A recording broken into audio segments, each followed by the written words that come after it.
मैं और मेरा देश। कन्हैयालाल मिश्र प्रभाकर। मैं अपने घर में जन्मा था, पला था। अपने पड़ोस में खेलकर पड़ोसियों की ममता दुलार पाक बड़ा हुआ था।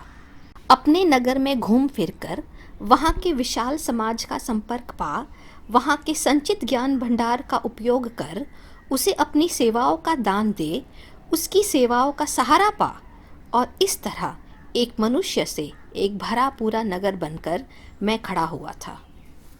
मैं अपने नगर के लोगों का सम्मान करता था, वे भी मेरा सम्मान करते थे। मुझे बहुतों की अपने लिए ज़रूरत पड़ती थी, मैं भी बहुतों की ज़रूरत का उनके लिए जवाब था। इस तरह मैं समझ रहा था कि मैं अपने में अब पूरा हो गया हूँ, पूरा फैल गया हूँ, पूरा मनुष्य हो गया हूँ। मैं सोचा करता था कि मेरी मनुष्यता में अब कोई अपूर्णता नहीं रही। मुझे अब कुछ न चाहिए, जो चाहिए वह सब मेरे पास है। मेरा घर, मेरा पड़ोस, मेरा नगर और मैं। वाह, कैसी सुंदर, कैसी संगठित और कैसी पूर्ण है मेरी स्थिति। एक दिन आनंद की इस दीवार में एक दरार पड़ गई और तब मुझे सोचना पड़ा कि अपने घर, अपने पड़ोस, अपने नगर की सीमाओं में ममता, सहारा, ज्ञान और आनंद के उपहार पाकर भी मेरी स्थिति एकदम हीन है, और हीन ही भी इतनी कि मेरा कहीं भी कोई अपमान कर सकता था। एक मामूली अपराधी की तरह मुझे यह भी अधिकार नहीं कि मैं उस अपमान का बदला लेना तो दूर रहा, उसके लिए कहीं अपील या दया प्रार्थना भी कर सकूं। क्या कोई भूकंप आया था जिससे दीवार में यह दरार पड़ गई? बड़े महत्व का प्रश्न है, इस अर्थ में भी कि यह बात तो खिलने का, आगे बढ़ने का अवसर देता है, और इसी अर्थ में भी ठीक समय पर पूछा गया है। ऐसे प्रश्नों का उत्तर देने में एक अपूर्व आनंद आता है। तो उत्तर यह है आपके प्रश्न का। जी हाँ, एक भूकंप आया था जिससे दीवार में यह दरार पड़ गई। और लीजिए, आपको कोई नया प्रश्न न पूछना पड़े, इसलिए मैं अपनी ओर से ही कह दे रहा हूँ। यह दीवार थी मानसिक विचारों की, मानसिक विश्वासों की। इसलिए यह भूकंप भी किसी प्रांत या प्रदेश में नहीं उठा, मेरे मानस में ही उठा था। मानस में भूकंप उठा था। हाँ जी, मानस में भूकंप उठा था। और भूकंप में कहीं कोई धरती थोड़े ही हिली थी, आकाश थोड़े ही कांपा था। एक तेजस्वी पुरुष का अनुभव ही वह भूकंप था जिसने मुझे हिला दिया। वे तेजस्वी पुरुष थे स्वर्गीय पंजाब केसरी लाला लाजपत राय। अपने महान राष्ट्र की पराधीनता के दिनों में जिन लोगों ने अपने रक्त से गौरव के दीपक जलाए और जो घोर अंधकार और भयंकर बवंडरों के झकझोरों में जीवन भर खेल उन दीपकों को बुझने से बचाते रहे, उन्हीं में एक थे हमारे लाला जी। उनकी कलम और वाणी दोनों में तेजस्विता की ऐसी किरणें थी कि वे फूटती तो अपने मुग्ध हो जाते और पराए भौचक। वे उन्हीं दिनों सारे संसार में घूमे थे। उनके व्यक्तित्व के गठन में उनका परिवार, उनके पास पड़ोस और उनके नगर ने अपने सर्वोत्तम रत्नों का जोत उन्हें भेंट दी थी। अजी क्या बात थी उनके व्यक्तित्व की, क्या देखने में, क्या सुनने में। वे एक अपूर्व मनुष्य थे। कौन था भला ऐसा जिस पर वे मिलते ही न छा जाते। संसार के देशों में घूमकर वे अपने देश में लौटे तो उन्होंने अपना सारा अनुभव एक ही वाक्य में भरकर बिखेर दिया। वह अनुभव ही तो वह भूकंप था जिसने मेरी पूर्णता की ठसक को अपूर्णता की कसक में बदल दिया। उनका यह अनुभव था कि मैं अमेरिका गया, इंग्लैंड गया, फ्रांस गया और संसार के दूसरे देशों में भी घूमा, पर जहाँ भी मैं गया भारतवर्ष की गुलामी की लज्जा का कलंक मेरे माथे पर लगा रहा। क्या सचमुच यह अनुभव एक मानसिक भूकंप नहीं है जो मनुष्य को झकझोर कर कहे कि मनुष्य के पास संसार के ही नहीं, यदि स्वर्ग के भी सब उपहार और साधन हो, पर उसका देश गुलाम हो या किसी भी दूसरे रूप में हीन हो, तो वे सारे उपहार और साधन उसे गौरव नहीं दे सकते। इस अनुभव की छाया में मैं सोचता हूँ कि मेरा यह कर्तव्य है कि मुझे निजी रूप में सारे संसार का राज्य भी क्यों न मिलता हो, मैं कोई ऐसा काम न करूं जिससे मेरे देश की स्वतंत्रता को, दूसरे शब्दों में उसके सम्मान को धक्का पहुंचे, उसकी किसी भी प्रकार से शक्ति में कमी आए। साथ ही उसके एक नागरिक के रूप में मेरा यह अधिकार भी है कि अपने देश के सम्मान का पूरा पूरा भाग मुझे मिले और उसकी शक्तियों से अपने सम्मान की रक्षा का मुझे जहाँ भी मैं हूँ भरोसा रहे। अजी भला एक आदमी अपने इतने बड़े देश के लिए कर ही क्या सकता है। फिर कोई बड़ा वैज्ञानिक हो तो वो अपने आविष्कारों से ही देश को कुछ बल दे, या फिर कोई बहुत बड़ा धनपति हो तो वो अपने धन का भामाशाह की तरह समय पर त्याग कर ही देश के काम आ सकता है। पर हर एक आदमी न तो ऐसा वैज्ञानिक हो सकता है न धनिक ही। फिर जो बेचारा अपनी ही दाल रोटी की फिक्र में लगा हुआ हो, वह अपने देश के लिए चाहते हुए भी क्या कर सकता है। आपका प्रश्न विचारों को उत्तेजना देता है, इसमें संदेह नहीं, पर इसमें भी कोई संदेह नहीं कि इसमें जीवन शास्त्र का घोर अज्ञान भी भरा हुआ है। अरे भाई, जीवन कोई आपके मुन्ने की गुड़िया थोड़े ही है कि आप कह सके बस यह है, इतना ही है। वह तो एक विशाल समुद्र का तट है जिस पर हर एक अपने लिए स्थान पा सकता है। लो, एक और बात बताता हूँ आपको। जीवन को दर्शन शास्त्रियों ने बहुमुखी बताया है, उसकी अनेक धाराएं हैं। सुना नहीं आपने कि जीवन एक युद्ध है और युद्ध में लड़ना ही तो कोई एक काम नहीं होता। लड़ने वालों को रसद ना पहुँचे तो वे कैसे लड़े। किसान ठीक खेती न उपजाए तो रसद पहुँचाने वाला क्या करे। और लो, जाने दो बड़ी बड़ी बातें, युद्ध में जय बोलने वालों का भी महत्व है। जय बोलने वालों का? हाँ जी, युद्ध में जय बोलने वालों का भी बहुत महत्व है। कभी मैच देखने का तो अवसर मिला ही होगा आपको। देखा नहीं आपने कि दर्शक की तालियों से खिलाड़ियों के पैरों में बिजली लग जाती है और गिरते खिलाड़ी उभर जाते हैं। कवि सम्मेलनों और मुशायरों की सारी सफलता दाद देने वालों पर ही निर्भर करती है। इसलिए मैं अपने देश का कितना ही साधारण नागरिक क्यों न हो, अपने देश के सम्मान की रक्षा के लिए बहुत कुछ कर सकता हूँ। अकेला चना क्या भाड़ फोड़े, यह कहावत मैं अपने अनुभव के आधार पर ही आपसे कह रहा हूँ कि 100% झूठ है। इतिहास साक्षी है, बहुत बार अकेले चने ने ही भाड़ फोड़ा है, और ऐसा फोड़ा है कि भाड़ खिल खिल ही नहीं हो गया, उसका निशान तक ऐसा छूमंतर हुआ कि कोई यह भी न जान पाया कि बेचारा आखिर था कहाँ। मैं जानता हूँ इतिहास की गहराइयों में उतरने का यह समय नहीं है, पर 2 छोटी कहानियाँ तो सुन ही सकते हैं आप। और कहानियाँ भी न प्रेमचंद की न एंटन चेखोव की। 2 युवकों के जीवन की 2 घटनाएं हैं, पर उन 2 घटनाओं में वह गांठ इतनी साफ है जो नागरिक और देश को एक साथ बांधती है कि आप बड़ी बड़ी पुस्तकें पढ़कर भी उसे इतनी साफ नहीं देख सकते। हमारे देश के महान संत स्वामी राम तीर्थ एक बार जापान गए। वे रेल में यात्रा कर रहे थे कि एक दिन ऐसा हुआ कि उन्हें खाने को फल न मिले, और उन दिनों फल ही उनका भोजन था। गाड़ी एक स्टेशन पर ठहरी तो वहाँ भी उन्होंने फल की खोज की, पर वे पा ना सके। उनके मुंह से निकला, जापान में शायद अच्छे फल नहीं मिलते। एक जापानी युवक प्लेटफॉर्म पर खड़ा था। वह अपनी पत्नी को रेल में बिठाने आया था। उसने यह शब्द सुन लिए। सुनते ही वह अपनी बात बीच में ही छोड़कर भाग गया और कहीं दूर से एक टोकरी ताज़े फल लाया।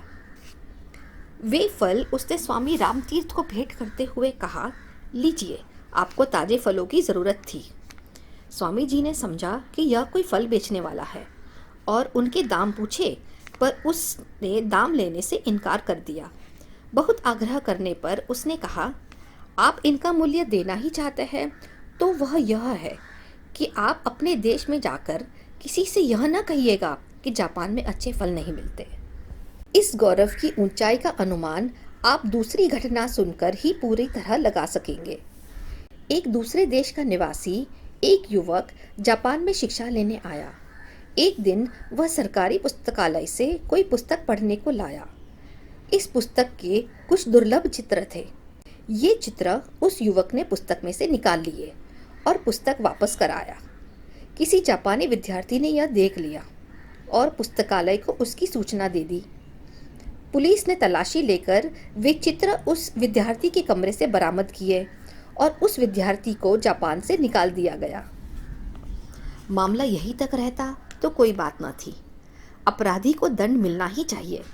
पर मामला यहाँ तक नहीं रुका और उस पुस्तकालय के बाहर बोर्ड पर लिख दिया गया कि उस देश का जिसका वह विद्यार्थी था कोई निवासी इस पुस्तकालय में प्रवेश नहीं कर सकता। मतलब साफ है, एकदम साफ है कि जहाँ एक युवक ने अपने कामों से अपने देश का सिर ऊंचा किया था, वहीं एक युवक ने अपने काम से अपने देश के मस्तक पर कलंक का ऐसा टीका लगाया जो जाने कितने वर्षों तक संसार की आंखों में उससे लांछित करता रहा।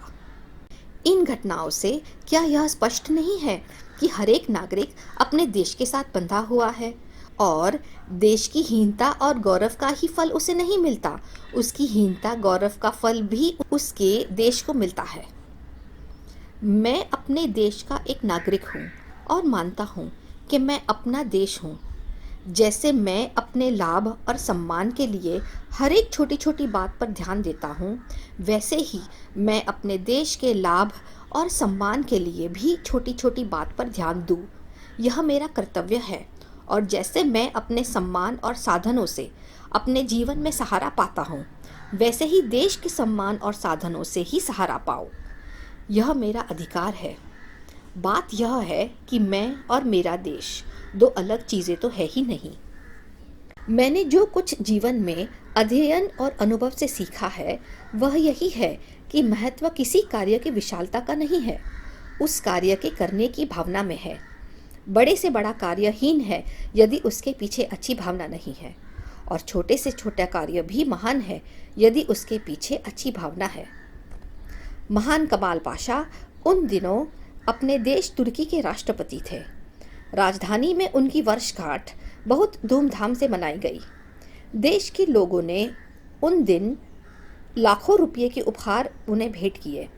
वर्षगांठ का उत्सव समाप्त कर जब वे अपने भवन में ऊपर चले गए तो एक देहाती बूढ़ा उन्हें वर्षगांठ का उपहार भेंट करने आया। सेक्रेटरी ने कहा, अब तो समय बीत गया है। बूढ़े ने कहा, मैं 30 मील से पैदल चलकर आ रहा हूँ, इसलिए मुझे देर हो गई। राष्ट्रपति तक उसकी सूचना भेजी गई। कमाल पाशा विश्राम के वस्त्र बदल चुके थे। वे उन्हीं कपड़ों में नीचे चले आए और उन्होंने आदर के साथ बूढ़े किसान का उपहार स्वीकार किया। यह उपहार मिट्टी की छोटी सी हंडिया में पाव भर शहद था, जिसे बूढ़ा स्वयं तोड़कर लाया था। कमाल पाशा ने हंडिया को स्वयं खोला और उसमें 2 उंगलियां भर चाटने के बाद तीसरी उंगली शहद से भरपूर बूढ़े के मुंह में दे दी। बूढ़ा निहाल हो गया। राष्ट्रपति ने कहा, दादा, आज सर्वोत्तम उपहार तुम्ही ने मुझे भेंट किया, क्योंकि इसमें तुम्हारे हृदय का शुद्ध प्यार है। उन्होंने आदेश दिया कि राष्ट्रपति की शाही कार में शाही सम्मान के साथ उनके दादा को गांव तक पहुंचाया जाए। क्या वह शहद बहुत कीमती था? क्या उसमें मोती हीरे मिले हुए थे? न, उस शहद के पीछे उसके लाने वाले की भावना थी, जिसने उसे 100 लालों का एक लाल बना दिया। हमारे देश में भी एक ऐसी घटना ही घटी थी। एक किसान ने रंगीन सुतलियों की एक खाट बुनी और उसे रेल में रखकर वह दिल्ली लाया। दिल्ली स्टेशन से उस खाट को अपने कंधे पर रखकर वह भारत के प्रधानमंत्री पंडित नेहरू की कोठी पर पहुंचा। पंडित जी कोठी से बाहर आए तो वह खाट उसने उन्हें दी। पंडित जी को देखकर वह इतना भावमुग्ध हो गया कि कुछ कह ही न सका। पंडित जी ने पूछा, क्या चाहते हो तुम? उसने कहा, यही कि आप इसे स्वीकार करें। प्रधानमंत्री ने उसका यह उपहार प्यार से स्वीकार किया और अपना एक फ़ोटो दस्तखत करके उसे स्वयं भी उपहार में दिया। जिस दस्तखती फ़ोटो के लिए देश के बड़े बड़े लोग, विद्वान और धनी तरसते हैं, वह क्या उस मामूली खाट के बदले में दिया गया था? न, वह तो उस खाट वाले की भावना का ही सम्मान था। क्यों जी, हम यह कैसे जान सकते हैं कि हमारा काम देश के अनुकूल है या नहीं? वाह, क्या सवाल पूछा है आपने। सवाल क्या, बातचीत में आपने तो एक कीमती मोती ही जड़ दिया यह। पर इसके उत्तर में हाँ या न से काम नहीं चलेगा, मुझे थोड़ा विवरण देना पड़ेगा। हम अपने कार्यों को देश के अनुकूल होने की कसौटी पर कस कर चलने की आदत डालें, यह बहुत उचित है, बहुत सुंदर है। पर हम इसमें तब तक सफल नहीं हो सकते जब तक कि हम अपने देश की भीतरी दशा को ठीक ठीक न समझ लें और उसे हमेशा अपने सामने न रखें। हमारे देश को दो बातों की सबसे पहले और सबसे ज़्यादा ज़रूरत है, एक शक्ति बोध और दूसरा सौंदर्य बोध। बस हम यह समझ लें कि हमारा कोई भी काम ऐसा ना हो जो देश में कमज़ोरी की भावना को बल दे या कुरुचि की भावना को। ज़रा अपनी बात को और स्पष्ट कर दीजिए, यह आपकी राय है और मैं इससे बहुत ही खुश हूँ कि आप मुझसे यह स्पष्टता मांग रहे हैं। क्या आप चलती ट्रेनों में, मुसाफिर खानों में, क्लबों में, चौपालों पर और मोटर बसों में कभी ऐसी चर्चा करते हैं कि हमारे देश में यह नहीं हो रहा है, वह नहीं हो रहा है, या यह गड़बड़ है, वह परेशानी है? साथ ही क्या इन स्थानों में यह इसी तरह के दूसरे स्थानों में आप कभी अपने देश के साथ दूसरे देशों की तुलना करते हैं और इस तुलना में अपने देश को हीन और दूसरे देशों को श्रेष्ठ सिद्ध करते हैं? यदि इन प्रश्नों का उत्तर हाँ है तो आप देश की शक्ति बोध को भयंकर चोट पहुंचा रहे हैं और आपके हाथों देश की सामूहिक मानसिक बल का ह्रास हो रहा है। सुनी है आपने शल्य की बात? वह महाबली कर्ण का सारथी था। जब भी कर्ण अपने पक्ष की विजय की घोषणा करता, हुंकार भरता, वह अर्जुन की अजयता का एक हल्का सा उल्लेख कर देता। बार बार इस उल्लेख ने कर्ण के सघन आत्मविश्वास में संदेह की तरेड़ डाल दी, जो उसकी भावी पराजय की नींव रखने में सफल हो गई। अच्छा, आप इस तरह की चर्चा कभी नहीं करते? तो मैं आपसे दूसरा प्रश्न पूछता हूँ, क्या आप कभी केला खाकर छिलका रास्ते में फेंकते हैं? अपने घर का कूड़ा बाहर फेंकते हैं? मुंह में गंदे शब्दों से गंदे भाव प्रकट करते हैं? इधर की उधर, उधर की इधर लगाते हैं? अपना घर, दफ्तर, गली गंदा रखते हैं? होटलों, धर्मशालाओं में या दूसरे ऐसे स्थानों में, जीनों में, कोनों में पीक थूकते हैं? उत्सवों, मेलों, रेलों और खेलों में ठेल मठेल करते हैं? निमंत्रित होने पर समय से लेट पहुंचते हैं या वचन बदलकर भी घर आने वालों को समय पर नहीं मिलते? और इस तरह की किसी भी रूप में क्या सुरुचि और सौंदर्य को आपके किसी काम से ठेस लगती है? यदि आपका उत्तर हाँ है तो आपके द्वारा देश के सौंदर्य बोध को भयंकर आघात लग रहा है और आपके द्वारा देश की संस्कृति को गहरी चोट पहुंच रही है। क्या कोई ऐसी कसौटी भी बनाई जा सकती है जिससे देश के नागरिक को आधार बनाकर देश की उच्चता और हीनता को हम तोल सके? लीजिए, चलते चलते आपके इस प्रश्न का उत्तर भी दे ही दूं। इस उच्चता और हीनता की कसौटी है चुनाव। जिस देश के नागरिक यह समझते हैं कि चुनाव में किसी अपना मत देना चाहिए और किसे नहीं, वह देश उच्च है, और जहां के नागरिक गलत लोगों के उत्तेजक नारों या व्यक्तियों के गलत प्रभाव में आकर मत देते हैं, वह हीन है। इसलिए मैं कह रहा हूं कि मेरा यानी हर एक नागरिक का यह कर्तव्य है कि वह जब भी कोई चुनाव हो, ठीक मनुष्य को अपना मत दे, और मेरा अधिकार है कि मेरा मत लिए बिना कोई भी आदमी, वह संसार का सर्वश्रेष्ठ महापुरुष ही क्यों ना हो, किसी अधिकार की कुर्सी पर न बैठ सके। सारांश: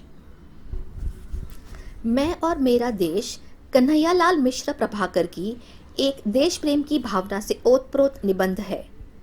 इस निबंध में उन्होंने अपने देश के शक्ति बोध और सौंदर्य बोध को निरंतर बनाए रखने के लिए प्रेरणा दी है।